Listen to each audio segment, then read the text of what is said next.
네, 하나님 말씀 보도록 하겠습니다. 창세기 43장 16절부터 34절까지의 말씀입니다. 창세기 43장 16절부터 34절까지의 말씀. 제가 든 성경으로는 구약성경 68페이지에 있습니다. 창세기 43장 16절부터 34절까지의 말씀, 저 여러분이 한 절씩 교독하고 마지막 절은 합독하도록 하겠습니다. 요셉은 베냐민이 그들과 함께 있음을 보고 자기의 청지기에게 이르되 이 사람들을 집으로 인도해 드리고 짐승을 잡고 준비하라. 이 사람들이 정오에 나와 함께 먹을 것이니라. 청지기가 요셉의 명대로 하여 그 사람들을 요셉의 집으로 인도하니 그 사람들이 요셉의 집으로 인도됨에 두려워하여 이르되 전번에 우리 자루에 들어있던 돈의 일로 우리가 끌려드는도다. 이는 우리를 억류하고 달려들어 우리를 잡아 노예로 삼고 우리의 나귀를 빼앗으려 함이로다 하고, 그들이 요셉의 집 청지기에게 가까이 나아가 그 집 문 앞에서 그에게 말하여 이르되 내 주여, 우리가 전번에 내려와서 양식을 사가지고 여관에 이르러 자루를 풀어본즉 각 사람의 돈이 전에 그대로 자루 아기에 있기로 우리가 도로 가져왔고 양식 살 다른 돈도 우리가 가지고 내려왔나이다. 우리의 돈을 우리의 자루에 넣은 자는 누구인지 우리가 알지 못하나이다. 그가 이르되 너희는 안심하라 두려워하지 말라. 너희 하나님 너희 아버지의 하나님이 재물을 너희 자루에 넣어 너희에게 주신 것이니라. 너희 돈은 내가 이미 받았느니라 하고 시므온을 그들에게로 이끌어내고 그들을 요셉의 집으로 인도하고 물을 주어 발을 씻게 하며 그들의 나귀에게 먹이를 주더라. 그들이 거기서 음식을 먹겠다 함을 들었으므로 예물을 정돈하고 요셉이 정오에 오기를 기다리더니 요셉이 집으로 오매 그들이 집으로 들어가서 예물을 그에게 드리고 땅에 엎드려 절하니 요셉이 그들의 안부를 물으며 이르되 너희 아버지 너희가 말하던 그 노인이 안녕하시냐 아직도 생존해 계시느냐. 그들이 대답하되 주의 종 우리 아버지가 평안하고 지금까지 생존하였나이다 하고 머리 숙여 절하더라. 요셉이 눈을 들어 자기 어머니의 아들 자기 동생 베냐민을 보고 이르되 너희가 내게 말하던 너희 작은 동생이 이 아이냐. 그가 또 이르되 소자여 하나님이 내게 은혜 베푸시기를 원하노라. 요셉이 아우를 사랑하는 마음이 북받쳐 급히 울 곳을 찾아 안방으로 들어가서 울고 얼굴을 씻고 나와서 그 정을 억제하고 음식을 차리라 하매 그들이 요셉에게 따로 차리고 그 형제들에게 따로 차리고 그와 함께 먹는 애굽 사람에게도 따로 차리니 애굽 사람은 히브리 사람과 같이 먹으면 부정을 입음이었더라. 그들이 요셉 앞에 앉되 그들의 나이에 따라 앉히게 되니 그들이 서로 이상히 여겼더라. 합독합니다. 요셉이 자기의 음식을 그들에게 주되 베냐민에게는 다른 사람보다 5배를 주며 그들이 마시며 요셉과 함께 즐거워하였더라. 아멘. 네, 우리 주변에 있는 분들에게 이렇게 한번 인사하도록 하겠습니다. 이렇게 반가운 얼굴인지 몰랐습니다. 네, 은혜 가운데 우리가 오해를 해가지고 이렇게 예배를 얼굴을 대면해서 드릴 수 있는 기회가 주어졌습니다. 또 마른 땅의 담배와 같은 그런 은혜가 있었으면 좋겠습니다. 자세한 내용들은 다시 한번 저희 카톡을 통해서 예배 인원에 대한 부분들을 공지하도록 하겠습니다. 네, 오늘은 창세기 82번째 강의 시간입니다. 창세기 43장 16절부터 34절까지의 말씀을 가지고 죄인들의 잔치라는 제목으로 하나님 말씀 증거하도록 하겠습니다.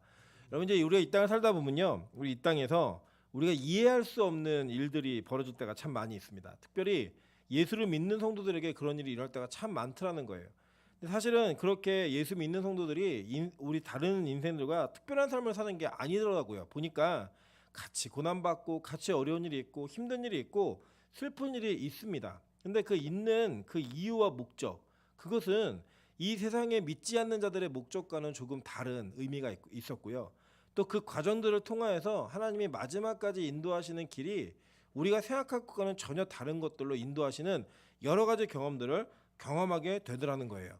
오늘 이 본문에 나타나 있는 우리 요셉의 이야기, 사실 여러분 잘 아시는 바와 같이 이 요셉은 예수 그리스도의 예표였습니다. 그죠? 그리고 예표였던 그 반면 지금 이 스토리를 풀어갈 때 사실은 요셉의 중심이 아니라 형제들, 그 형들을 중심으로 얘기를 풀어가고 있는데 그 형들의 인생 속에서 이 사건이 어떤 의미가 있었는지, 즉 만약에 요셉이 예수의 예표라고 한다면 그 형제들은 바로 저와 여러분이거든요. 저와 여러분의 인생에 이 사건을 어떻게 이해하면서 나가야 될지 이런 부분들을 조금씩 살펴보면서 이 창세기에 나타나는 요셉의 이야기가 바로 하나님의 스토리이고 또 이 요셉의 이야기가 저와 여러분의 이야기임을 깨닫는 그런 시간으로 우리가 은혜를 누리도록 하겠습니다. 먼저 이 형들은요, 요셉이 모함했습니다. 그죠? 사실은 잘못한 일이 아닌데 잘못한 일로 만들어 버렸어요. 그게 뭐였냐면 실제로 그 곡물 자루에다가 곡물값을 치렀던 액수를 다 다시 넣었습니다. 그래서 다시 가져간 거예요. 사실은 그 요셉의 형제들이 다시 양식을 구하러 못 내려온 이유는 두 가지예요. 하나는 베냐민 때문에 못 내려왔고요. 또 한 가지는 자신들이 의도하지 않게 치른 음식 값이 그대로 자기에게 되돌아왔다는 거예요. 그러니까 한마디로 얘기하면 물건을 훔쳐간 거나 마찬가지인 그런 상황이 돼버린 거예요. 그런 상황으로 하나님께서는 이 요셉의 형제들을 만드셨어요. 그리고 이 요셉을 통해서 이 요셉의 형들을 모함하신 거예요. 사실은. 그죠?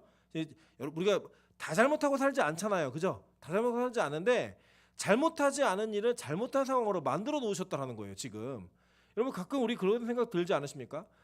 교회에서 예배드리고 말씀 듣다 보면 맨날 회개하라 그러고 죄인이라고 그러는데 여러분 뭐 얼마나 그렇게 잘못하고 사셨어요? 뭐 일주일 사시면서 누구 찔러 죽인 것도 아니고 막 사기를 쳐서 어마어마한 재물을 취한 것도 아니고 그런데 맨날 회개하래요. 맨날. 그리고 말씀 듣다 보면 진짜 회개해야 될 것 같아요. 말씀 속에서. 잘 생각해 보면 그렇다고 내가 그렇게 못 사는 것도 아닌 것 같고 이런 애매한 상황들이 우리 안에 있다라는 거예요. 근데 오늘 이 본문의 말씀을 통해서 이 하나님께서 요셉의 형들을 어떻게 만드셨는가 이 내용들을 조금 보도록 하겠습니다. 먼저 1번 볼게요. 창세기 42장 24절부터 25절에 보시면요. 요셉이 그들을 떠나가서 울고 다시 돌아와서 그들에게 말하다가 그들 중에서 시므온을 끌어내어 그들의 눈앞에서 결박하고 명하여 곡물을 그 그릇에 채우게 하고 각 사람의 돈은 그의 자루에 도로 넣게 하고 또 길 양식을 그들에게 주게 하니 그대로 행하였더라라고 얘기해요. 그죠? 그러니까 사실 요셉이 되게 기뻤어요. 그러니까 형들을 다시 만난 것 때문에 감정에 복받쳐갖고 막 울음을 터뜨렸단 말이에요. 터뜨린 다음에 한 일이 뭐냐면 이 형제들 중에 시므온을 결박했어요. 제가 이제 말씀드렸죠. 이 시므온을 왜 결박했는가? 이제 시므온이 아마 저기 꿈꾸는 자가 오는도다. 우리가 저를 죽여서 그 꿈이 어떻게 되는가 보자라고 얘기했던 주동자, 장본인이었던 것 같아요. 왜냐하면 이 시므온의 평소의 삶이 뭐냐면요. 볼게요. 창세기 43장 11절 13절에 그 아버지가 평소에 시므온을 다 지켜보고 마지막 죽기 직전에 축복이라고 한 내용이에요. 자 보겠습니다. 그들의 아버지 이스라엘이 그들에게 이르되 그러할진대 이렇게 하라. 너희는 이 땅에 죄송해요. 여기가 아니네요. 이게 이제 뭐냐면 이제 43장에서는 뭘 얘기하는 거냐면 지금 이 형들의 아버지가 그러니까 아버지 이스라엘이죠. 이스라엘이 야 너희들 내려가는데 지금 이거 그냥 가면 문제가 생기겠으니까 이 죄에 대한 부분을 덮을 수 있는 물건을 좀 가지고 가라. 가지고 가가지고 이 지금 사태를 좀 해결할 수 있는 방법을 찾아와라. 왜냐하면 이분들이 급했던 건 뭐냐면 지금 음식이 급한 거예요. 먹을 음식. 근데 전 세계가 기근이어서 먹을 음식이 없는 거예요. 그래가지고 이 먹을 음식이 없는 자들에게 하나님께서 이 사건을 통해 자기들이 내놓을 수 있는 거 다 내놓게 만드는 거예요. 자, 그래서 얘기합니다. 자, 그들의 아버지 이스라엘이 그들에게 이르되 그러할진대 이렇게 하라. 너희는 이 땅의 아름다운 소산을 그릇에 담아가지고 내려가서 그 사람에게 예물로 드릴지니 곧 유황 조금과 꿀 조금과 향품과 몰약과 유황나무 열매와 감 복숭아이니라. 너희 손에 갑절의 돈을 가지고 너희 자루 아기에 도로 넣어져 있던 그 돈을 다시 가지고 가라. 혹 잘못이 있을까 두렵도다. 내 아우도 데리고 떠나 다시 그 사람에게로 가라라고 얘기하면서 하나님이 그 요셉의 아버지였던 이스라엘조차도 모든 걸 다 내려놓게 하셨습니다. 근데 여기 아까 얘기했던 이 시므온이 어떤 사람이었냐면 이 시므온의 죄를 얘기할 때 성경은 분명히 얘기해요. 창세기 49장에 보면요. 11번 한번 볼게요. 11번 먼저 볼게요. 5절부터 7절에 시므온과 레위는 형제요. 그들의 칼은 폭력의 도구로다. 내 호나 그들의 모의에 상관하지 말지어다. 내 영광아 그들의 집회에 참여하지 말지어다. 그들이 그들의 분노대로 사람을 죽이고 그들의 혈기대로 소의 발목 힘줄을 끊었음이로다. 그 노여움이 혹독하니 저주를 받을 것이요 분기가 맹렬하니 저주를 받을 것이라. 내가 그들을 야곱 중에서 나누며 이스라엘 중에서 흩으리로다 라고 얘기해요. 이게 시므온의 실체예요. 인생. 그 아버지가 오죽했으면 그 아들의 인생을 보면서 이렇게 얘기했겠습니까? 그죠? 그러면서 이 요셉이 시므온을 가뒀단 말이에요. 잡아가지고 그 보는 앞에서 형들 앞에 결박한 거예요. 근데 잘 보세요. 우리가 어떤 일을 주동했을 때 그 주동자가 잡혀서 결박을 당하거나 판결을 재판을 받는 범죄의 결과를 보면 공모자들 있죠. 공모자들은 뭘 느껴요? 같은 공포감을 느끼는 거예요. 예, 이해되시죠? 무슨 말인지. 예를 들어 나랑 똑같은 잘못을 저지른 아이가 발각이 돼가지고 그 아이가 뭐 경찰서에 갔든지 선생님에게 끌려갔든지 또 그 아이가 당하는 처벌을 보면서 우리가 뭘 예상하는 거예요? 아, 나도 걸리면, 나도 잡히면 저렇게 되겠구나. 이걸 예상하는 거죠. 그죠? 그런데 지금 요셉이 그 형을, 시므온이라고 하는 형을 눈앞에서, 모든 형들이 보는 앞에서 결박 지은 거예요. 근데 이 일에 동참했어요, 안 했어요? 모두가 다 동참했다고요. 다 동참했기 때문에 사실은 시므온을 잡아간 거지만 누가 잡혀간 거예요? 내가 잡힌 거예요. 내가.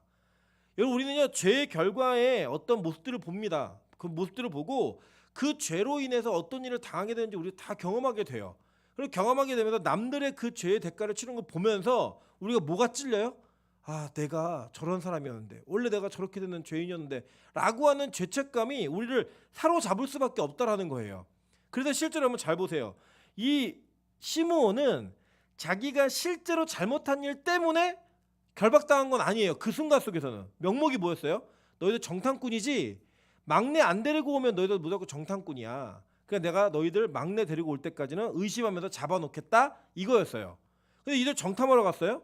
아니요. 그런 마음은 하나도 없었고 전혀 가능성이 없는 이야기예요. 그런데 이 요셉을 통해 시므온의 정탐꾼과 같은 그 모습을 만들어 버리면서 그를 결박하는 장면을 통하여서 하나님이 어떤 일을 하시냐면 그 형제들이 동시에 죄책감을 느끼게. 그래서 이 사람이 토설하는 게 뭐예요? 거봐라, 우리가 그 요셉을 잡아서 죽이자고 얘기하면서 결박해서 그가 울고불 매달 때 팔아버리니까 이런 일을 당하지 않느냐라고 해서 폭로시켜 버리는 거예요.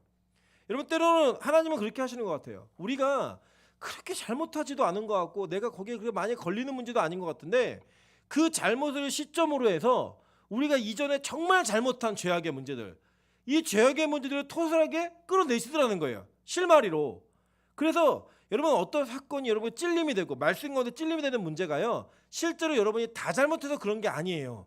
그런데 하나님의 목적은 뭐냐면 그 실마리를 통하여서 진짜 회개해야 될 문제, 그것들을 끄집어내시는 그 장면으로 나온다라는 겁니다. 실제로 이 형제들은요, 어떤 사람들이었냐면, 여러분 잘 생각해 보세요. 형제들은 집안에서 제일 사랑받는 자기 동생 베냐민이 아닌 그 막내 요셉 있잖아요. 그 요셉을 끌어내리고자 했어요.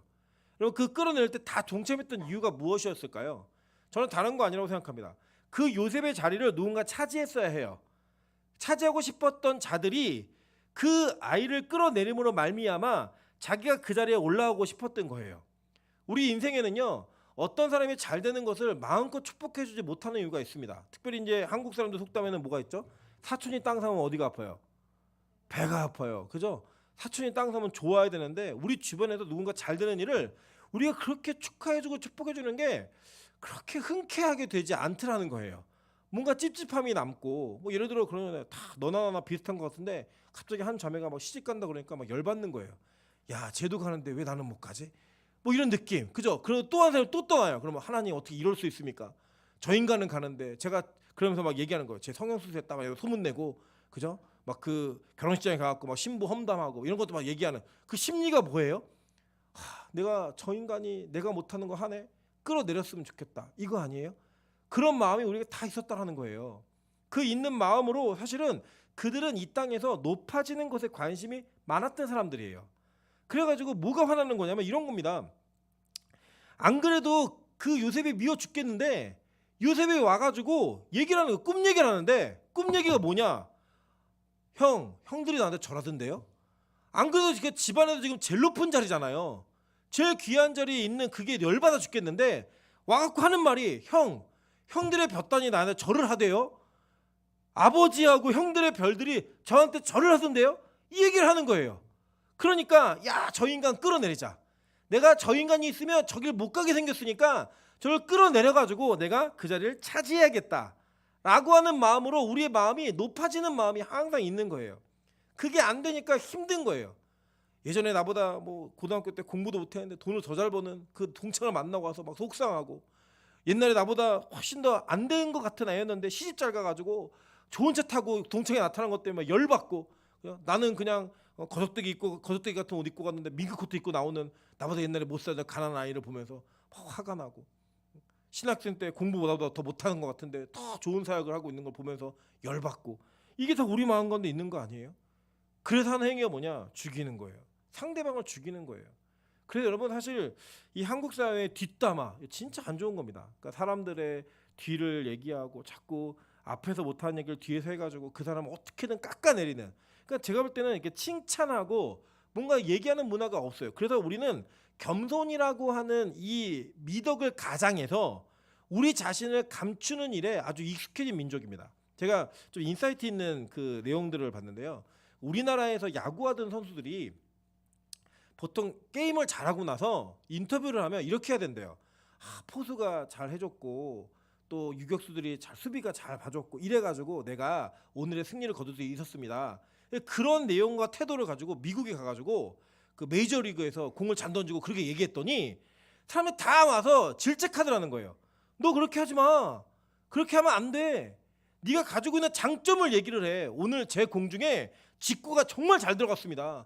커브가 너무 잘 됐습니다. 아무도 칠 수 없는 공입니다. 이렇게 자기를 얘기하는 거 그게 올바른 거야 라고 얘기해서 자기가 그거에 문화 충격을 느꼈대요.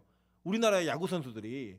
근데 사실 우리나라가 그런 것 같아요. 우리가 뭔가 튀면 뭔가 자기 자신이 받은 은혜를 그대로 얘기하면 막 비난받고 질책받는 모난돌이 정맞는다고 이게 뭔가 남들보다 튀어 보이면 안 되는 그런 것도 있다 보니까 자꾸 우리가 무언가를 감추고 숨기는 것 자체를 마치 그것을 은혜이고 감손이라는 미덕으로 얘기하는 것 같지만 성경 그렇게 얘기 안 해요.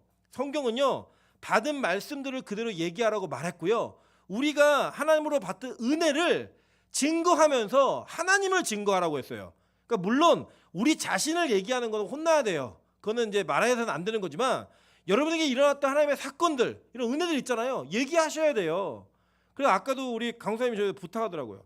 아니 우리 교회 어르신들은 너무 겸손하셔가지고 기도를 그렇게 안 하시려고 그런다고. 여러분이 받은 은혜가 있으시잖아요. 없으세요? 적어도 여러분의 삶 속에 말씀을 들으며 생활 속에 하나님과의 교제하는 것 가운데 받은 은혜들이 있잖아요. 그 은혜를 증거하는 것은 무엇이냐면 겸손하게 아무것도 안 하는 게 아니라 그 은혜를 기도하며 하나님께 고백하고 우리 공동체 안에 있는 은혜들을 감사함으로 표현하는 거 그게 겸손인 거예요. 찬양이라 그러면 뭐 은사가 있는데 아니에요 저는 안 할래요 이게 아니고요. 내가 받은 은사를 가지고 최선을 다해 하나님을 찬양해야지 이게 겸손이라고요. 할 수 있는 힘과 능력 가지고 하는 게 겸손이지 누군가를 깎아내리고 자기 자신을 깎아내리는 게 절대 겸손이 아니에요. 제가 어제도 좀 재밌는 장면 하나 봤습니다. 그 요새 여러분 잘 아시는 그 이재철 목사님, 백준영 연구 이재철 목사 은퇴하신 목사님이시죠. 그 목사님의 아들이 그 어떤 오디션 프로그램에 나와가지고 그 굉장히 선풍적인 인기를 끌고 있어요. 그 30호 가수예요. 이름을 얘기 안 하고 이름도 이승윤이라는 친구인데 30호 가수예요. 근데 이 가수가 노래를 하는데 제가 보면요 이런 설교 시간에 이런 단어가 좀 어울리지 않을 수 있는데 도라이예요, 도라이. 평범하지 않아요. 평범하지 않아서 어떤 노래를 듣고 자기 나름대로의 해석을 통해 자기가 다시 그 노래를 재해석해서 노래를 하는데 너무 멋있어요. 전 음악을 잘 모르는데도 와 정말 잘한다. 정말 사람들에게 매력 있게 들리겠구나라고 하는 게 느껴질 정도예요. 근데 그 사람이 이제 서가지고 노래를 부르고 서가지고 있는데 한 심사위원이 평가를 해주면서 정말 대중들에게 사랑받을 만한 모든 걸 다 갖고 있고 앞으로 유명해질 거다 얘기하는데 막 울어요. 울면서 왜 우냐고 물어봤더니 자기가 나중에 얘기하겠대요. 나중에 얘기하는데 그 얘기하는 인터뷰 내용이 이런 거였어요. 자기는 원래 자기 자신이 깜냥이 안 되는 사람이라고 생각하며 살았대요. 그래서 자기 자신을 작게 생각하고 칭찬과는 멀리하는 것이 자기에게는 필요한 일이라 생각해서 항상 그렇게 살다가 칭찬을 받으니까 내가 조금은 더 큰 그릇일 수도 있겠구나 라는 생각을 가지면서 그 서러움이 좀 복받쳐 올라오는지 눈물을 흘렸다고 그 얘기를 하더라고요. 우리 안에 그럴 수 있다는 거예요. 우리가 어떤 사건과 상황 속에서 자기 자신을 너무나 낮춰서 자기 자신을 열등감 있게 학대하는 그 자존감이 낮은 거는요 그건 겸손이 아니에요. 그거는 겸손이 아니고요 그거는 정말 열등감 그 자체입니다. 근데요 진짜 복음의 능력을 경험한 자들은요 그 복음 때문에 자기 안에 자존감이 세워져요. 어떤 자존감이냐? 복음 때문에 예수 그리스도 때문에 나는 존귀한 존재야. 이게 세워지는 거예요. 그건 교만이 아닙니다. 그건 뭐냐면 하나님의 은혜로 말미암아 세워진 하나님의 자존심이에요. 여러분 귀한 분들입니다. 그걸 갖고 살아야 되는 거예요. 근데 이게 안 되니까 남들과 비교하며 사는 거예요. 나는 100만 원밖에 못 버는데 쟤는 왜 1000만 원을 벌지? 나는 왜 경차밖에 못 타는데 쟤는 왜 세단을 타고 다니지? 이러면서 우리가 열등감을 느끼는 거예요. 그거 뭔지 아세요? 그게 교만이에요. 또 다른. 내가 그렇게 되고 싶은데 안 되니까, 내가 그렇게 살고 싶은데 못 사는 것 때문에 느끼는 자기의 열등감. 그게 누구에게있어요? 형들에게 다 있는 거예요. 하나님 그걸 폭로하는 거예요. 그래서 여러분 보세요. 이 사람들이 지금 막 뭘 준비해서 내려가요. 근데 여러분 생각해보세요. 요셉의 관심이 뭐에 있었어요? 요셉의 관심은요, 동생 만나는 거하고 아버지 보는 거예요. 그죠? 그래서 이들이 갖고 온 아름다운 소산의 그릇을 담아둔 그릇, 그 가져가갖고 뭐 가져갔어요? 뭐 유향, 뭐 꿀, 향품, 모략, 유향나무 열매, 감복숭아. 여러분 이게 요셉에게 얼마나 많았겠어요? 예? 요셉에게 얼마나 많았겠냐고요. 근데 그거 내놓으면서 자기 자신의 존재를 인식하고 자기가 가지고 있는 허물을 덮으려고 했던 그 시도가 지금 저와 여러분 앞에 있는 거예요. 우리가 주님 앞에 나오면서, 하나님 앞에 나오면서 뭘 해요? 내 자신이 얼마나 괜찮은 사람인가를 내놓고 내가 하나님께 뭘 할 수 있는가를 자꾸 어필해요. 그렇게 어필하면서 하나님 나 이 정도면 괜찮죠. 나 이렇게 할 수 있으니까 나 좀 용서해 주시고 날 사용해 주시고 날 써주세요 라고 하는 자기 자신의 근거를 계속 내놓는 거예요. 여러분 하나님은요, 예를 들어 뭐 우리 음악 잘하는 친구들 많으니까 하나님이 모차르트를 만드셨어요. 여러분 모차르트보다 잘해요? 베토벤보다 잘하냐고요. 하나님 그렇게 만든 분이에요. 그런 사람들을 창조하신 분이라고요. 근데 여러분의 재능이 하나님께 근거가 될 수 있어요? 없어요. 여러분 뭐 우리 특히 제 안타까운 사실은 권사님들이 청년보다 더 예쁘게 생기셨어요. 예, 물론 지금은 나이가 드셨지만 예전보다. 근데 권사님들 김태희보다 예쁘세요? 그럼 병원 가셔야 돼요. 그걸 아멘이라고 하시면 병원 가셔야 되고. 우리 이 세상에 하나님이 만든 많은 미모의 사람들이 있어요. 미, 부, 권력, 명예. 이 역사를 통틀으면 우리 자신은 먼지와 같은 존재예요. 아무도. 근데 우리는 맨날 그거 내놓는다는 거예요. 그거 내놓으면 하나님 우리를 잘 봐줄까? 그거 내놓으면 하나님 우리를 괜찮게 생각할까? 아니에요, 여러분. 그렇지 않은데 이들의 준비는 뭐냐면 항상 자기 자신을 감추어야 되는 열등감, 그게 있다 보니까 뭔가를 자꾸 준비하는 거예요. 뭔가를. 관심도 없는데 요셉은. 요셉이 무슨 관심이 있겠어요. 다 털어서 다 가져와도 자기가 누릴 수 있는 재산에 털끝마지도 못한 재산인데 우리가 그런 행동을 하더라는 거예요. 그런 행동을. 하나님 내가 잘못했는데요, 내가 예배 잘 드릴 테니까 용서해 주세요. 하나님 내가 뭐 잘못했는데요, 헌금 좀 할 테니까 용서해 주세요. 하나님 내가 잘못했는데 금식 좀 할 테니까 용서해 주세요. 그게 아니라고요. 우리 자신은 어떤 근거도 내놓을 수 없는 존재라고 성경은 말합니다. 그래서 여러분 자기 자신을 뽐내야만 하는 고지로부터 다 내려오세요. 우리는 그렇게 올라가서 뭘 얘기할 수 있는 존재가 아니라는 거예요. 보세요. 창세기 45장 18절부터 20절입니다. 너희 아버지와 너희 가족을 이끌고 내게로 오라. 내가 너희에게 애굽의 좋은 땅을 주리니 너희가 나라의 기름진 것을 먹으리라. 이제 명령을 받았으니 이렇게 하라. 너희는 애굽 땅에서 수레를 가져다가 너희 자녀와 아내를 태우고 너희 아버지를 모셔오라. 또 너희 기구를 아끼지 말라. 온 애굽 땅에 좋은 것이 너희 것임이라. 이게 뭐예요? 다 버리고 오라는 거예요. 야, 그지 같은 거 다 버리고 와. 여기에 더 좋은 게 있고 그거 다 니네 거야. 이거 누가 한 말이냐면 바로가 형들에게 한 말이에요. 바로가. 그러면 하나님이 우리에게 이렇게 말씀하시는 거예요. 야, 천국에 있는 게 지금 너희들 이 땅에 누리는 거 다 더 좋아. 다 버리고 와라잉. 여기서 아무것도 갖고 올 생각하지 마. 다 버리고 와. 얘기하는 거예요. 우리 뭐 이제 신혼살림을 준비하는 우리 여기 자매도 있지만 신혼살림 준비할 때 옛날에 쓰는 거 막 골동품 이런 거 가져가요? 안 가져가요. 다 버리고 다 좋은 걸로 바꿔요. 이번에도 그 홈런 그 성경 공부하는데 저기 뭐야 냉장고 샀다고 냉장고를 비치게 일부러 다 나오게 해가지고 의도적인 것 같아요. 그럴 때 중간에 남편이 문도 딱 열고 열어갖고 어느 상편인지도 보여주고 막 이런 자랑해요. 막 왜요? 옛날 냉장고보다 좋다는 거죠. 우리 집에 좋은 거 있다. 천국이 그런 곳이에요. 다 버리고 가는 곳이에요. 다. 근데 나중에요. 이게 45장 가면 또 배우겠지만 또 이 야곱이 또 바리바리 싸가지고 갑니다. 또 우리 인생이 그런 거예요. 우리 인생은요. 이 땅에서 뭐 고지를 점령하고 뭐를 뭐 이루어내고 업적을 이루어내서 인정받고 이런 거 없어요. 그냥 주님이 가라 하면 가고 서라 하면 서고 그냥 그분 따라 가는 인생을 사는 거예요. 이사야 1장 11절부터 17절 말씀을 보도록 하겠습니다.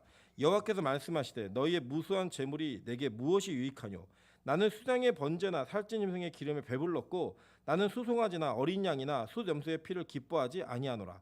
너희가 내 앞에 보이러 오니 이것을 누가 너희에게 요구하였느냐? 내 마당만 밟을 뿐이니라. 헛된 재물을 다시 가져오지 말라. 분양은 내가 가증히 여기는 바요 월삭과 안식일과 대회로 모이는 것도 그러하니 성회와 아울러 악을 행하는 것을 내가 견디지 못하겠노라. 내 마음이 너의 월삭과 정한 절기를 싫어하나니 그것이 내게 무거운 짐이라. 내가 지기에 곤비하였느니라. 너희가 손을 펼 때 내가 내 눈을 너희에게서 가리고 너희가 많이 기도할지라도 내가 듣지 아니하리니 이는 너희 손에 피가 가득함이라. 너희는 스스로 씻으며 스스로 깨끗하게 하여 내 목전에서 너희 악한 행실을 버리며 행악을 그치고 선행을 배우며 정의를 구하며 학대받는 자를 도와주며 고아를 위하여 신원하며 과부를 위하여 변호하라 하셨느니라. 아시겠죠? 하나님 얘기하신 거예요. 야, 예배 드리지 마. 재물 갖고 오지 마. 나 아무 필요 없어. 유익도 없어. 그러니까 여러분, 헌금 좀 많이 낸다고 그 헌금의 권위를 갖고 교회를 좌지우지하려 하고 뭐 내가 내면 교회 잘 되고 안 내면 망하고 이런 태도를 갖고 있는 거는요, 말도 안 되는 일이에요. 말도 안 되는 일. 하나님이 어떤 분인지 아세요? 교회는요, 하나님의 집입니다. 하나님의 몸이에요. 그 하나님께 드려지는 모든 것들은 은혜와 감사이지 우리를 나타내려고 하는 게 아니라는 거예요. 그러면 얘기하는 게 뭐예요? 그런 거 하지 말고 그렇게 니네 하고 나서 내가 기도해도 내 얘기도 안 들어. 지금부터 너희의 마음을 깨끗하게 하고 스스로 씻으며 행악을 버리고 악한 행실을 버리면서 정결한 마음. 하나님 원하시는 게 그걸 하는 거예요. 원하시는 게. 왜 원하는 거 안 하고 다른 거 하는 거예요. 다른 거. 그래서 여러분 가끔 우리 그럴 때 있어요. 제가 보면요, 어떤 이에게는 하나님이 몸으로의 봉사를 원하시는데 그 돈으로 때우는 사람도 있고, 어떤 이에게는 물질의 헌신을 원하시는데 봉사로 때우는 사람도 있고, 자기가 자기의 삶 속에 알아요. 여러분, 예를 들어 이런 겁니다. 하나님이 여러분에게 어떤 재능을 통하여 교회를 섬길 수 있는 힘을 주셨잖아요. 그러면 그걸 통해 하는 게 맞아요. 근데 그게 괴롭고 힘들면은 그거 안 하고 다른 걸로 대체할 수 있어요. 우리 자신이 그럴 수 있다고요. 무언가 보상을 해주면서 다른 걸로 대체할 수 있어요. 예를 들면 이런 거겠죠. 아이에게는 부모가 필요해요. 엄마가 필요하고 아빠가 필요한데 엄마 아빠가 그 일을 하기는 싫은데 아이에 대한 책임은 져야 되니까 돈으로 때우는 거예요. 그냥 아이는 엄마가 해주는 밥을 원하는데 엄마는 가서 사 먹어. 남편도 마찬가지죠. 남편과 부부간에 어떤 사랑과 애정을 원하는 건데, 같이 있는 시간을 원하는 건데, 밥 해놨으니까 밥 먹어.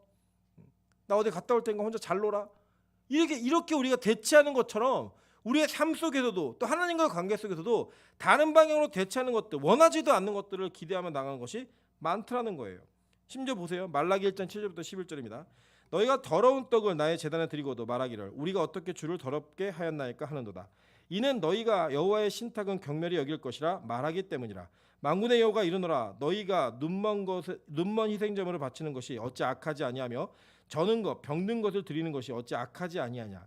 이제 그것을 너희 총독에게 들어보라. 그가 너를 기뻐하겠으며 너를 받아주겠느냐. 만군의 여호와가 이르노라. 너희는 나 하나님께 은혜를 구하면서 우리를 불쌍히 여기소서 하여보라. 너희가 이같이 행하였으니 내가 너희 중에 하나인들 받겠느냐. 만군의 여호와가 이르노라. 너희가 내 제단 위에 헛되이 불사르지 못하게 하기 위하여 너희 중에 성전 문을 닫을 자가 있었으면 좋겠도다. 내가 너희를 기뻐하지 아니하며 너희가 손으로 드리는 것을 받지도 아니하리라. 만군의 여호와가 이르노라. 해 뜨는 곳에서부터 해 지는 곳까지 이방 민족 중에서 내 이름이 크게 될 것이라. 각 처에서 내 이름을 위하여 분향하며 깨끗한 제물을 드리니 이는 내 이름이 이방 민족 중에서 크게 될 것임이니라 라고 얘기해요. 하나님 원하시는 건 뭐예요? 그 이름 앞에 예배하는 자들을 원하시는 거예요. 근데 우리는 뭐예요? 맨날 뭐 내놨어요. 근데 실제로 그게 다도 아니에요. 여러분 진짜로요. 하나님을 사랑하는 자는 최고의 것을 내놔요. 최고의 것을요. 근데 하나님을 사랑하지 않으니까 명분만 세우는 거예요. 이 정도 대충 뭐 이 정도면 됐죠? 먹고 떨어지세요. 이 정도예요. 하나님 내가 이 시간이면 됐죠? 먹고 떨어지세요. 아유 어떻게 매일 예배를 드립니까? 하나님 나 일주일에 한 번이면 다 채운 거예요. 하나님 뭐 11조 어떻게 다 해요. 20분의 1조만 할게요. 그러고 그냥 먹고 떨어지세요. 이런 내용들로 맨날 드리면서 우리 다 했다고 얘기하는 거예요. 하나님 뭐 봉사를 그렇게 열심히 합니까? 대충 하면 되죠. 이런 마음이 우리는 있더라는 거예요. 형들처럼. 여러분 그들이 귀한 것을 준비하긴 했어요. 근데 자기 거 다 아니었습니다. 그죠? 다 아니었어요. 그리고 그들이 준비한 것은 요셉이 원하는 것과 맞지도 않는 거예요. 그죠? 요셉이 원하는 건 뭐였어요? 동생 데리고 오는 거하고 아버지 보는 거예요. 아버지 보는 거. 그리고 형들이 진짜 새 사람이 되는 거, 그거 원했던 거잖아요.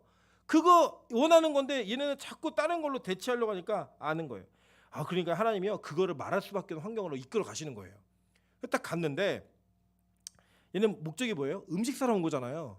곡식을 좀 주시면 좋겠습니다. 사실 이만저만해서 우리가 곡식을 사러 왔습니다라고 얘기했더니 갑자기 요셉이 보고 그러면 이따 같이 이 사람들과 밥 먹을 거야, 준비해, 그러면서 들어오라는 거예요.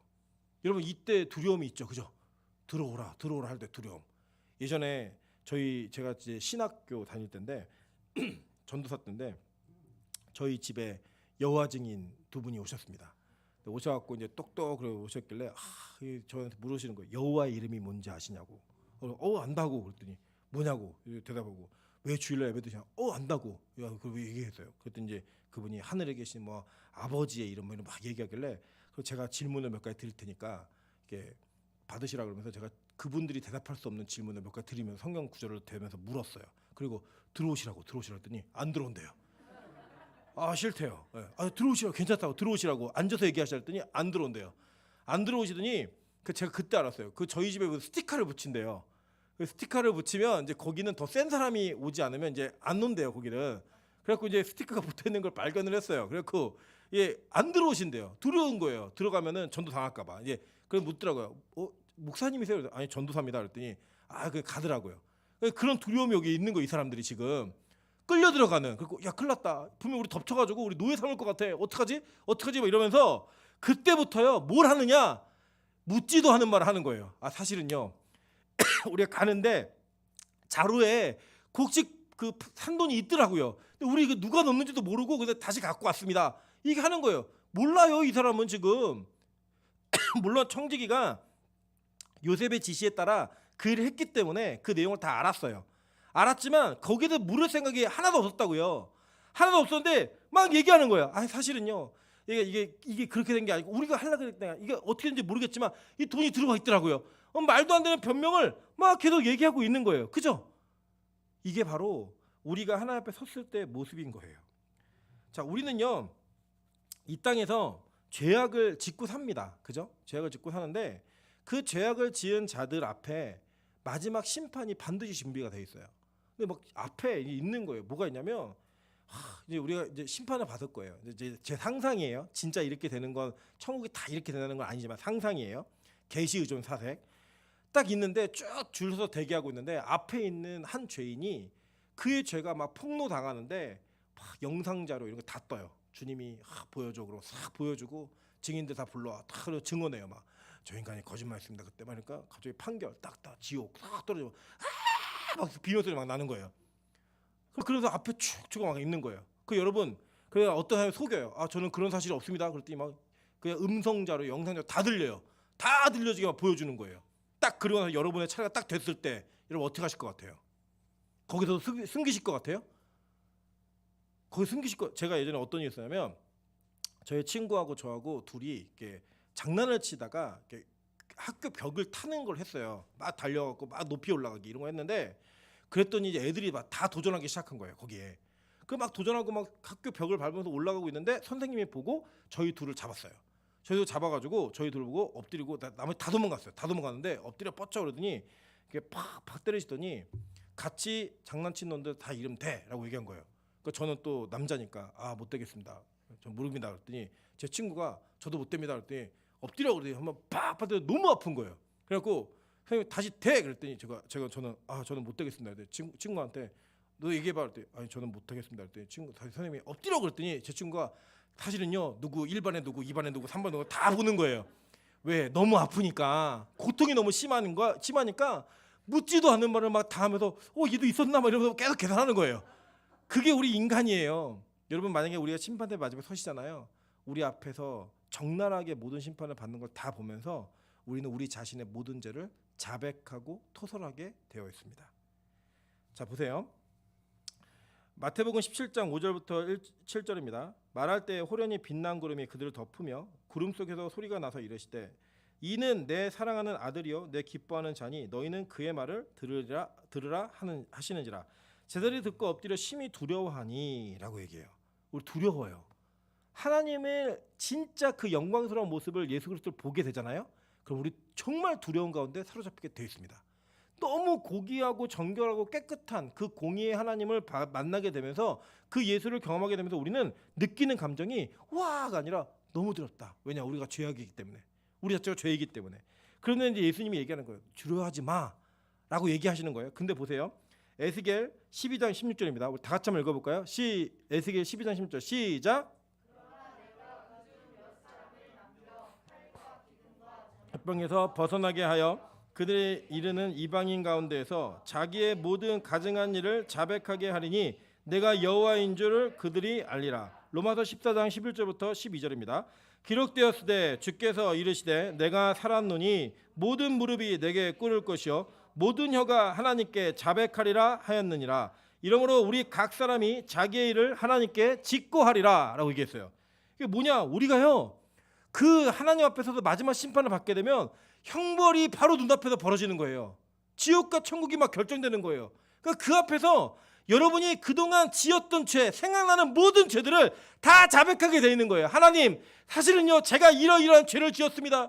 제가 이러이러한 잘못으로 인해 하나님을 팔았고 하나님을 더 사랑하는 것들이 이렇게 많았고요. 남들 속이면서 이렇게 목회하고 이렇게 예수인 그리스도인인 것처럼 속이며 살았습니다 라고 하는 것들을 자백하게 되어 있다는 거예요. 여러분 이게 막 자동으로 막 수도 나오는 게 아니라 그 존엄하신 심판 때 존전 앞에서 아무것도 할 수 없는 무기력한 우리의 모습이 그대로 드러남으로 말미암아 다 자백하게 되는 거예요. 그래서 여러분 지금 오늘 이 땅에서의 살아가는 모습 가운데 하나님이 우리의 잘못을 드러나게 해서 때로는 모함, 내가 이렇게 잘못한 것까지는 아닌 것 같은데 왜 이렇게 회개하라고 그러지? 내가 적어도 좀 잘 산 것 같은데 다 잘못하진 않았는데 왜 이렇게까지 회개하라고 하시지? 라고 하는 그 회개 앞에 순종하시길 바랍니다. 왜냐하면요 그 문제를 해결하지 않으면 그 문제가 해결되지 않으면 우리는 반드시 심판대 앞에서 이 모든 것들을 다 토설해야만 하는, 아니 그렇게 회개한다 할지라도 너무나 많은 것들을 얘기할 수밖에 없는 우리의 실존의 죄의 문제가 있기 때문이에요. 그런데 여러분 여기서 끝나는 게 아니에요. 요한일서 1장 8절부터 10절에 이렇게 얘기합니다. 만일 우리가 죄가 없다고 하면 스스로 속이고 또 진리가 우리 속에 있지 아니할 것이요 만일 우리가 우리 죄를 자백하면 그는 미쁘시고 의로우사 우리 죄를 사하시며 우리를 모든 불의에서 깨끗하게 하실 것이요 만일 우리가 범죄하지 아니하였다면 하나님을 거짓말하는 이로 만드는 것이니 또한 그의 말씀이 우리 속에 있지 아니하니라. 그래서 여러분 우리 자백해야 되는 거예요. 회개하라고 하면 나는 죄가 없는데요. 여러분 전도해 보세요. 전도할 때 모든 얘기를요 사람들이 다 안 듣는 게 아니에요. 근데 다 걸리는 부분이 있어요. 뭐냐면 당신 죄인입니다. 이거 다 걸려요. 내가 왜요? 저는 그렇게 잘못한 사람이 아니에요. 저는 그렇게 죄를 지은 사람이 아니에요 라고 하는 그 물음이 반드시 돌아오게 됩니다. 말을 하지 않더라도 기분이 나빠요. 여러분 한번 생각해 보세요. 우리 전도하다가요 복음을 안 받아들여도요 제가 마지막 선생님을 위해서 축복 기도해드려도 될까요? 그럼 거의 다 받아요. 복음 빌어주세요 라고는 받아요. 근데 제일 바뀌는 게 뭐냐? 당신 죄인입니다 예요. 마찬가지입니다. 이거는요 비단 예수를 믿지 않는 자들에게만 있는 게 아니에요. 예수를 믿는 자들에게도 동일한 현상이 있어요. 뭐냐? 죄에 대한 설교가 불편해요. 자꾸 죄인이라고 말하면 그거 안 했으면 좋겠어요. 그리고 내가 좀 은폐되고 가려졌으면 좋겠는데 자꾸 죄를 드러내요. 잘 보세요. 그 죄의 드러남으로 인해서 지금 이 형들은 자기의 진짜 잘못을 회개하는 자리까지 나가는 거예요. 자신들의 잘못을 회개하는 자리로 나갈 수밖에 없는 그런 하나님의 인도하심에 끌려가고 있는 거예요. 그게 바로 우리의 모습이라고요. 그러면요 하나님이 그렇게 자백을 하면 그는 미쁘시고 의로워서 우리의 죄를 어떻게 하신대요? 사해 주신다는 거예요. 용서해 주시기 위해서 회개를 촉구하는 거지 우리의 잘못을 창피함을 드러내기 위해서 하나님이 그 일을 하시는 게 아니라는 거예요. 그래서 성령은 깨닫고 회개하게 만드셔요. 하나님의 사역은. 근데 마귀는요 지적하고 그 죄책감과 죄책에 묶여서 넘어질 수밖에 없게 만드는 그런 모습으로 가게 만든다는 거예요. 그게 마귀의 정죄예요. 근데 복음은요 반드시 그 죄를 토설함으로 말미암아 해결되게 만들어줘요. 시편 32편 2절에 5절에서 이렇게 얘기합니다. 다윗의 시예요. 내가 이르기를 내 허물을 여호와께 자복하리라 하고 주께 내 죄를 아뢰고 내 죄악을 숨기지 아니하였더니 곧 주께서 내 죄악을 어떻게 하셨대요? 사하셨나이다. 그래서요, 교회는 반드시 죄에 대한 문제를 다루어야 합니다. 복음이 있는 교회는 그 죄에 대한 문제를 다루며 그 죄에 대한 문제가 해결되는 곳에 집중하는 것이 올바른 사역을 하는 것이에요. 자, 이게 끌려가는 거예요. 막 끌려가가지고 청지기한테 끌려가면 얼마나 불안했겠어요. 야, 우리 이거 어떡하지? 내가 진짜 훔치지 않았는데 이거 완전 내가 부인할 수 없는 죄를 지었네. 내가 꼼짝달싹할 수 없게 고백할 수밖에 없는 죄의 문제가 내 눈앞에 있네. 내가 지은 거 아닌데 억울한데 막 이러면서 막 끌려갔겠죠. 근데 그에게 어떤 일들이 있는지 한번 보세요. 23절 볼게요. 본문 23절이에요. 43장 23절. 그가 이르되 너희는 안심하라 두려워하지 말라 너희 하나님 너희 아버지의 하나님이 재물을 너희 자루에 넣어 너에게 주신 것이니라 라고 얘기하면서 뭐라고 그러냐. 야, 어려워하지 마. 그거 다 하나님이 주신 거야. 너희 아버지 하나님이 주신 거야 라고 얘기하면서 너희 돈은 내가 이미 받았느니라 하고 시므온을 그들에게로 이끌어내고 24절입니다. 그들을 요셉의 집으로 인도하고 물을 주어 발을 씻게 하며 그들의 나귀에게 먹이를 주었더라 라고 얘기해요. 그죠? 자, 원래는 어땠냐면요, 이 창세기 42장 24절 보세요. 요셉이 그들을 떠나서 울고 다시 돌아와 그들과 말하다가 그들 중에서 시몬을 이끌어내요. 어떻게 했어요? 눈앞에서 결박했어요. 너 죄인이야 라고 묶어버린 거라고요. 근데 그 묶였던 시몬이 어떻게 돼요? 풀려나는 거예요. 근데 이 시몬은 아까 우리 읽었죠. 11번 어떤 죄인은 아버지가 저주를 할 정도의 죄의 인생을 살았던 인간이에요. 그 인간에게 풀어주고 발 씻을 물을 주고 있는 거예요 지금. 자, 보세요. 요한복음 13장 1절부터 10절입니다. 유월절 전에 예수께서 자기가 세상을 떠나 아버지께로 돌아가실 때가 이른 줄 아시고 세상에 있는 자기 사람들을 사랑하시되 어떻게 사랑하셨어요? 끝까지 사랑하시니라. 마귀가 벌써 시므온의 아들 가룟유다의 마음에 예수를 팔려는 생각을 넣었더라. 저녁 먹는 중 예수는 아버지께서 모든 것을 자기 손에 맡기신 것과 또 자기가 하나님께로부터 오셨다가 하나님께로 돌아가실 것을 아시고 저녁 잡수시던 자리에서 일어나 겉옷을 벗고 수건을 가져다가 허리에 두르시고 이를 대야에 물을 떠서 제자들의 뭘 시키셨어요? 발을 씻으시고 라고 얘기해요. 그 두르신 수건으로 닦기를 시작하여 시몬 베드로에게 이르니 베드로가 이르되 주여 주께서 내 발을 씻으시나이까. 예수께서 대답하여 이르시되 내가 하는 것을 내가 지금 알지 못하나 이후에는 알리라. 베드로가 이르되 내 발을 절대로 씻지 못하시리이다 라고 얘기해요. 왜냐하면 이 발을 씻기는 것은 종이 주인에게 하는 행위였거든요. 종이 주인에게 하는 행위를 예수가 하고 있으니까 선생님이 하고 있으니까 못하게 한 거예요.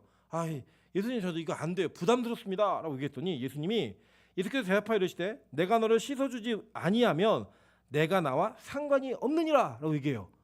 그럴 때 우리 베드로 또 확 끊어져. 우리 목욕시켜 주세요. 막 옷을 벗으라니까 아니 그건 아니고 이미 목욕한 자는 발밖에 씻을 필요가 없어라고 얘기하는 거예요.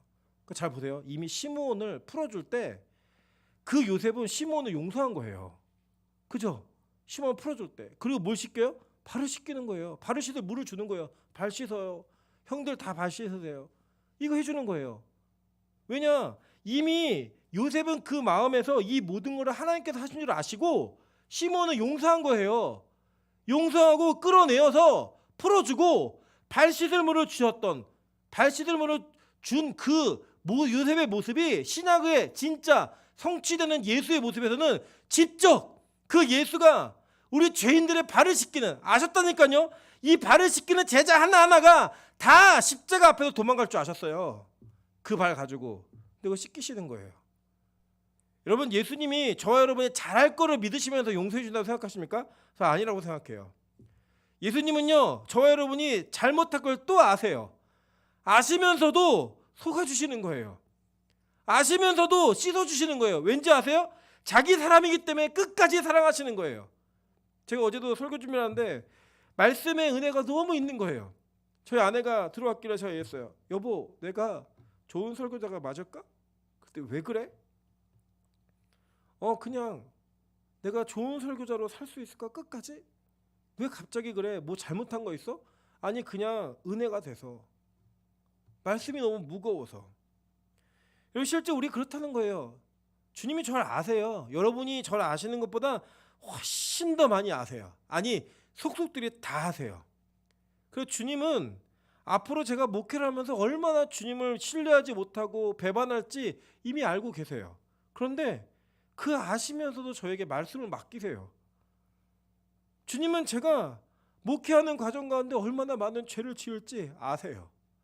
근데 저에게 계속 목회를 맡기세요.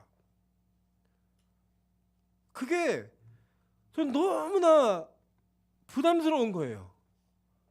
예전에는 큰 목회를 못하는 목사님들은 너무 무능해 보였는데 지금은 그냥 목사로 은퇴하시는 분들이 너무나 멋져 보여요. 아, 내가 목사로 은퇴할 수 있을까? 내가 목사라는 직분을 가지고 주님 앞에 설 수 있을까? 저는 저를 못 믿거든요. 제가 저를 아니까. 근데 우리 주님은 속아주세요. 도망갈 발을 알면서 씻어주시는 거예요. 그럼 용서해 주시는 거예요. 여러분 뭐 교회의 직분자들이 다 돼서 섰습니까? 여러분 스스로 아닌 거 아시잖아요. 입술만 하지 마시고 진짜 인정하시라고요. 아, 나는 정말 장로감이 안 되는 사람입니다. 나는 강도사감이 아닙니다. 난 전도사감이 아니라 나 권사감이 아니고 나 집사 성도감이 아닙니다. 깜냥이 안 되는 사람입니다. 그런데요, 우리 주님은 그걸 계속 씻어주시는 거예요. 계속 닦아주시는 거 알면서도 속아주시는 거예요. 그게 여러분의 하나님이십니다. 믿으십니까? 그리고 우리는 행위로 무엇을 인정받을 수 없는 존재예요. 디모데서 1장 9절에 이렇게 말합니다. 하나님이 우리를 구원하사 거룩하신 소명으로 부르심은 우리의 행위대로 하심이 아니요 오직 자기의 뜻과 영원 전부터 그리스도 예수 안에서 우리에게 주신 은혜대로 하심이라. 은혜라고요. 여러분 이 자리에 앉아 예배하고 있는 것이 여러분의 선택이고 여러분의 열심이라고 생각하십니까? 절대 아니에요. 하나님의 선택과 은혜예요. 와서 말씀이 안 들려도 여러분 대단하지 않습니까? 안 들리는데도 앉아 있는 게 그 은혜죠. 와서 졸아도 앉아 있는 게 은혜고요. 와서 집중이 안 돼도 앉아 있는 게 은혜예요. 그것조차 허락되지 않는 사람들이 너무나 많은데 여러분 보세요. 그 죄인들의 발을 씻기는 그 자리에 가룟 유다가 있었다고요. 가룟 유다가 있었다고요. 그는 이미 마귀가 그 가룟 유다의 마음에 예수를 팔려는 생각을 넣었어요. 끝난 거예요. 그 인생은. 그런데 그 자리에 예수를 팔고 예수를 저주하고 부인하고 맹세할 베드로도 발을 씻겨주고 있었어요. 왜요? 자기 사람이니까. 용서할 거니까. 그게 은혜입니다. 에베소서 2장 4절부터 9절에 이렇게 말합니다. 긍휼이 풍성하신 하나님이 우리를 사랑하신 그 큰 사랑을 인하여 허물로 죽은 우리를 그리스도와 함께 살리셨고 너희는 은혜로 구원을 받은 것이라. 또 함께 일으키사 그리스도 예수 안에서 함께 하늘에 앉히시니 이는 그리스도 예수 안에서 우리에게 자비하심으로써 그 은혜의 지극히 풍성함을 오는 여러 세대에 나타내려 하심이라. 너희는 그 은혜에 의하여 믿음으로 말미암아 구원을 받았으니 이것은 너희에게서 난 것이 아니요 하나님의 선물이라. 행위에서 난 것이 아니니 이는 누구든지 자랑하지 못하게 함이라. 아멘. 디도서 3장 5절에 이렇게 얘기합니다. 우리를 구원하시되 우리가 행한 바 의로운 행위로 말미암지 아니하고 오직 그의 긍휼하심을 따라 중생의 씻음과 성령의 새롭게 하심으로 하셨나니. 여러분 이게 우리 인생의 걸음에 있는 유일한 고백이어야 합니다. 우리의 모든 여정 가운데는 마지막 고백이어야 합니다. 하나님 나 진짜 아닌 거 아시잖아요. 근데 100% 하나님의 은혜로 정말 죽었던 허물로 죽었던 나를 살리셨네요. 그게 얼마나 감사한 거예요. 그런데 그 죄인들이 모여서 뭐가 어떻고 저가 어떻고 이건 이거고 저건 저거고 그렇게 다투고 있는 교회의 모습을 보면서 얼마나 마음 아프시겠어요. 하나님이 너희를 어떻게 용서했는데, 예수가 너희를 어떻게 용서했는데. 여러분 그 마음만 우리가 가지고 살면요 우리 이 땅에 주님을 섬기고 이 땅을 사는 동안에 뭘 자랑하시고 사시겠어요. 주님 자랑한 거 왜. 저는 아까도 그런 얘기 한 거예요. 여러분 너무 문화 속에 있는 겸손의 그런 문제, 자기의 교만과 열등을 가장한 겸손 그런 거 하지 마시고요. 그냥 다 하나님이 하셨다고 얘기 자랑하세요. 그리고 어떤 이는 그래요. 꼭 자기 얘기하는 것 같은데 하나님 얘기하는 사람이 있고요. 하나님 얘기하는 것 같은데 자기를 넣는 사람이 있어요. 하나님의 은혜죠라고 얘기하면서 자기가 뭘 했는지를 얘기하고. 그게 아니라요. 우리는 내가 이렇게 했는데 다 하나님의 은혜입니다라고 얘기할 수 있어야 돼요. 그리고 듣는 사람이 그걸 느껴야 돼요. 아 진짜 저 사람은 자기 인생의 스토리를 말하는 것 같은데 그의 인생에 하나님을 빼면 아무것도 없구나. 그게 되어야지. 자기 하나님 얘기하는 것 같지만 그 하나님을 통해 내 인생이 얼마나 자랑할 만한 인생인지 얘기한다면 그게 무슨 겸손이고 그게 무슨 자랑이에요. 우리가 전도도 그렇게 하는 거 아닙니다. 전도는요 이렇게 하는 거예요. 와 정말 당신 같은 사람을 하나님이 그렇게 사용하시네요. 당신 같은 죄인에게도 그런 은혜가 있네요. 그걸 증거하는 거예요. 그래서 우리의 죄됨과 부정함과 우리의 잘못됨들이 계속 폭로되는 거예요. 저 인간이 어떻게 교회를 다녀? 그게 복음이에요. 저 인간이 어떻게 예수를 믿어? 그게 복음이라고요. 그러면서 고백하는 거예요. 여러분, 저는요 원래 이런 쓰레기 같은 인간입니다. 저는 원래 이런 죄인입니다. 근데요 하나님이 저를 건지셨어요. 그래서 제가 이렇게 바뀌어졌네요. 하나님이 이렇게 만드셨네요. 이걸 고백할 수 있는 게 진짜 교회이고 교인이라고요. 오늘 이 형들에게 그렇게 하게 만드시는 거예요. 재미있는 건 뭐냐면요, 여기서 형들이 뭐라고 얘기하냐면 28절 보세요. 그들이 대답하되 주의 종 우리 아버지가, 이렇게 얘기해요. 그 뭐냐면 이게 형들이 요셉에게 말하는 건데, 주의 종 우리 아버지가, 그러니까 당신의 종인 우리 아버지가, 이 얘기를 하는 거예요. 이 얘기를 5번이나 반복을 해요. 우리 44장으로 넘어가 보세요. 한번 한 장만 더 넘겨보시면 24절 보세요.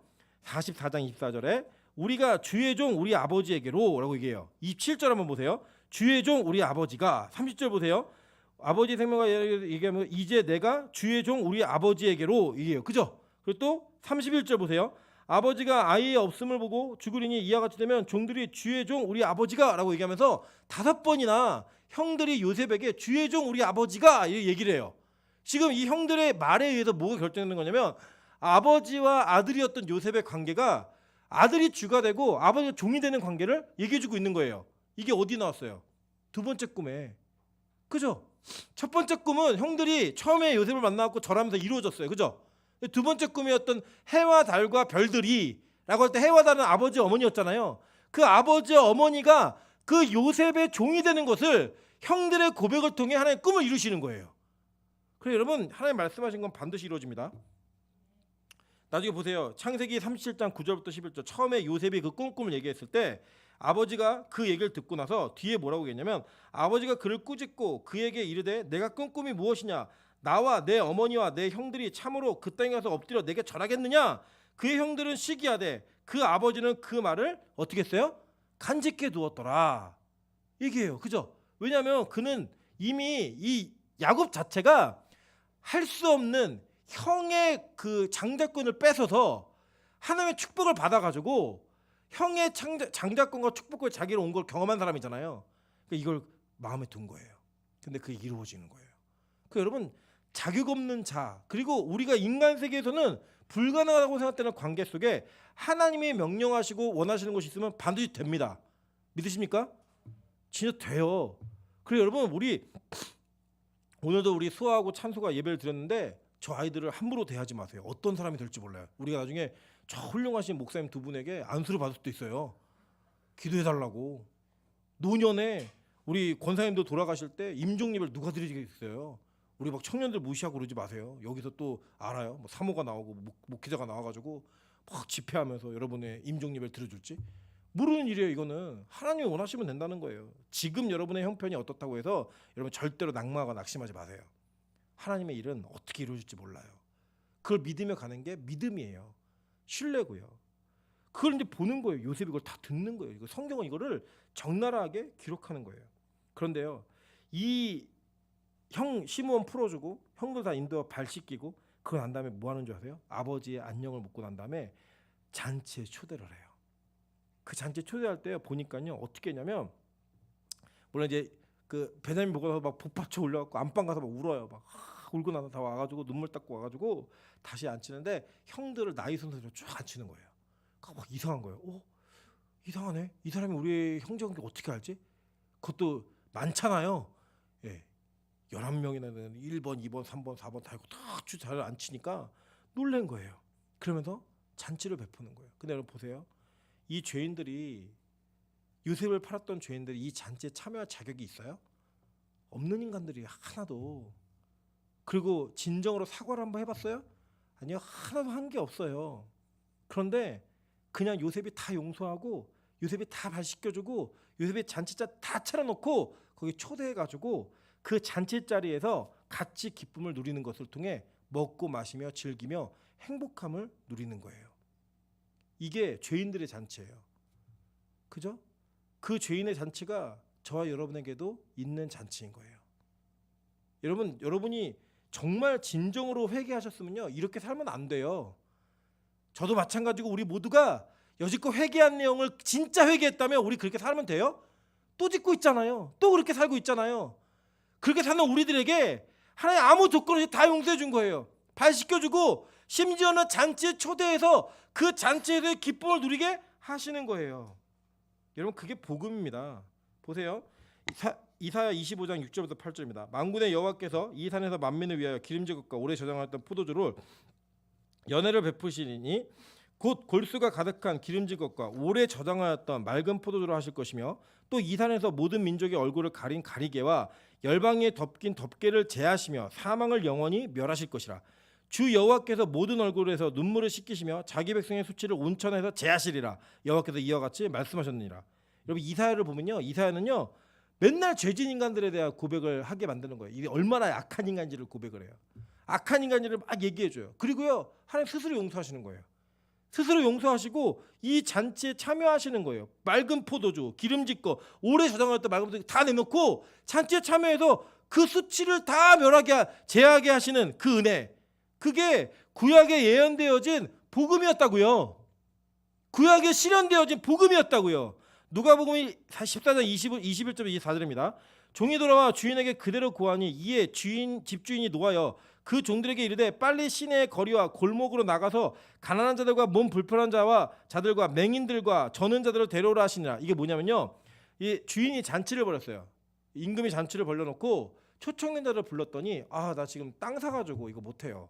나 지금 소를 샀는데 소를 좀 시험해봐야 돼갖고 나 잔치 참여 못하겠습니다. 나 장가 가가지고 그 잔치를 못 가요. 그랬더니 잔치가 텅텅 빈 거예요. 그러니까 이 주인이 열받아가지고 종에게 말하는 거예요. 야, 가가지고 사람들 다 데리고 와. 근데 그 잔치에 초청받는 인간이 누군지 아세요? 골목으로 나가서 가난한 자들, 몸 불편한 자들, 맹인들, 저는 자들을 데려오라 라고 해서 그 자들을 잔치 자리에 앉혀놓는 거예요.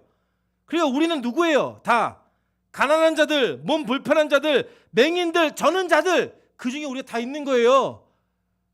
이 잔치에 참여하는, 예배라고 하는 천국 잔치, 그 모형에 참여받는 우리 모두는 다 원래 앉을 자들이 아니라 원래 앉지 못할 자격이 없는 자들을 부르셔서 그 자리에 앉혀놓는 거예요. 종이 이르되 주인이여 명하신 대로 하였으니 아직도 자리가 남았나이다. 주인이 종에게 이르되 길과 산 울타리 가로 나가서 사람을 강권하여 데려다가 내 집을 채우라. 내가 너에게 말하노니 전에 청하였던 그 사람들은 하나도 내 잔치를 맛보지 못하리라 하였다 하시는지라. 여러분, 어디에서 부름받은지를 기억하시면 절대로 우리가 교만할 수 없고요, 어디에서 부름받은지를 우리가 기억한다면 새로 오는 지체들을 편견의 눈을 가지고 보지 않아요. 어떤 모습으로 온다 할지라도 내가 원래 죄인이었는데요, 내가 원래 가난했고 병들었고 몸이 불편하고 맹인이었고 다리 저는 자의 그 모습을 가지고 이곳에 초청되어진 우리잖아요. 은혜를 덧입은 자들, 또 맹인이 오고 또 저는 자가 오고 또 가난한 자가 오고 또 병든 자가 왔을 때 왜 그들을 피해요? 왜 그들을 가려요? 우리의 원래 모습인데 얘기하는 거예요. 전에 청하였던 사람들 다 괜찮은 사람들이었어요. 땅 살 수 있었고요, 소 살 수 있었고요, 장가 갈 수 있는 사람들, 이런 사람들 다 탈락이에요. 우리가 어느 순간 잃어버리고 사는 거예요, 우리 존재를. 형들이 막 여기서 부귀영화를 누리는 거에 기뻐갖고 요새 봐, 내가 형인 거 알지? 나한테 잘해라, 이렇게 얘기한 사람이 있었어요? 없었다고요. 물론 올바른 모태도는 아니었지만 그들은 아버지가 돌아가시고 난 다음에 부들부들 떨었어요. 아버지가 유언했는데 우리 해코지하지 말래요, 이렇게 얘기할 정도로 그런 죄인의 모습을 여전히 가지고 살았던 그들이 잔치에 초청받는 거예요. 데살로니가전서 5장 9절부터 10절입니다. 하나님의 우리를 세우심은 노하심에 이르게 하심이 아니요 오직 우리 주 예수 그리스도로 말미암아 구원을 받게 하라 하심이라. 예수께서 우리를 위하여 죽으사 우리로 하여금 깨어있든지 자든지 자기와 함께 살게 하려 하셨느니라. 자격이 없는 자들이요, 우리는 원래 아무것도 한 게 없는데 예수 그리스도의 죽음으로 말미암아 우리를 위하여 죽으신 그 죽음으로 말미암아 우리가 예수와 함께 살게 우리가 만들어지게 된다라는 거예요. 계시록 19장 9절부터 10절입니다. 천사가 내게 말하기를 기록하라. 어린 양의 혼인잔치에 청함을 받은 자들은 복이 있도다 하고 또 내게 말하여 말하되 이것은 하나님의 참되신 말씀이라 하기로 내가 그 발 앞에 엎드려 경배하니 그가 나에게 말하기를 나는 너와 및 예수의 증언을 받은 내 형제들과 같이 된 종이니 삼가 그리하지 말고 오직 하나님께 경배하라. 예수의 증언은 예언의 영이라 하더라. 아멘. 우리 마지막 혼인잔치 창원 받는 거예요. 누가요? 죄인이요. 형제 팔아먹은 말도 안 되는 죄인이요. 초청받는 거예요. 그래서 그 발을 씻기고 풀어줘서 구원받게 하시는 그 은혜, 그게 저와 여러분의 모습이라고요. 우리가 그렇게 죄인들의 잔치를 누릴 수 있는 특권을 가진 자들임을 기억하셔야 됩니다. 여러분 잊지 마세요. 우리는요, 우리 자신의 근거와 재능과 우리 자신의 자원으로 사는 존재가 아니에요. 오직 예수를 붙드는 그 사랑으로 말미암아, 그 은혜로 말미암아, 그 긍휼로 말미암아 사는 존재임을 반드시 기억하셔야 됩니다. 그것을 잊지 않으신다면 하나님, 우리는 용서받은 죄인입니다, 의인된 죄인입니다 라고 하는 그 죄인의 타이틀을 버리지 마세요. 언제까지요? 주님 앞에 서는 그날까지. 그걸 붙들고 주님 앞에 한 걸음 한 걸음 가는 거예요. 그걸 잃어버리니까 자꾸 남 판단하고 난 정죄하고 남에게 손가락질하는 거지, 그걸 잊지 않고 붙들고 계시면요, 절대로 우리는 남에게 손가락질할 수 없는 존재입니다. 다 같은 죄인이, 그래 너도 죄인 나도 죄인 우리 모두가 죄인인데 은혜로 말미암아 구원받는 거야. 그러니까 우리 손 꼭 붙들고 더 이상 죄짓지 말고 노력해서 하늘나라에 입성할 수 있도록 걸어가자라고 얘기하는 교회 공동체, 그게 우리 빛과 소금 교회가 되기를 주님의 이름으로 축원합니다. 우리 같이 한번 찬양으로 고백하도록 하겠습니다. 우리 이 찬양 제가 참 좋아하는 찬양인데요, 주 사랑이 나를 숨쉬게